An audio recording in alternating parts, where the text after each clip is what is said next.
Well, I think the guy is one of the most dynamic players that I have ever seen in college football in terms of his skill set. Um, he can beat you with his feet. He's got great speed. He's very athletic. Um, he's a good passer.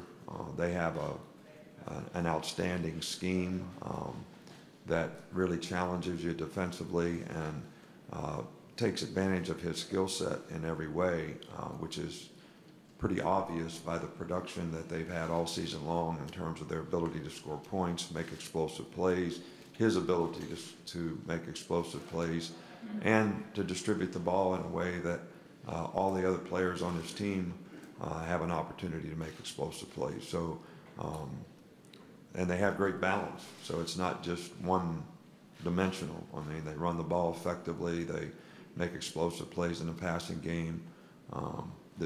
And I think it all starts with the system that they have, his ability to execute that system, pretty flawlessly for the most part, and it takes advantage of his skill set to a T.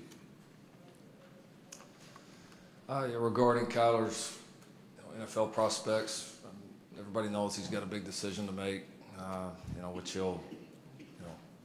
he, his family, anybody else that he wants involved will sit down and visit about, once this season comes to an end. He's in a great situation. I mean, he's already the 9th overall pick in Major League Baseball draft, and I think he'll be probably somewhere around the same spot if he chooses to go football-wise.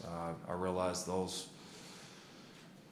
there's a lot that goes into that, what teams are selecting, what their needs are, but we just had a guy go 1st overall the year before, and I think this guy's that kind of impact player, and certainly a rare athlete, one of those that you very well may go through the rest of your career coaching and never have one like that again. I mean, he's that unique. So, he's either going to be a Major League Baseball All-Star, or he's going to be a Pro Bowler. He just needs to decide which one, maybe both.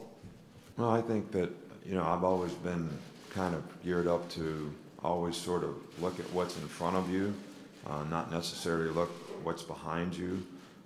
And I think that the next game is always the most important. The next season is always the most important. The next team, the next group of players. And there's always a great challenge in that. I think that, we sometimes use the analogy of every season is like climbing a mountain. And obviously when you get in a situation like we're in now, both teams, that it gets a little more treacherous at the top in terms of the consequences of mistakes and things that can happen. But when next season starts, you kind of push the boulder up the hill or up the mountain this year, but next year it starts all over.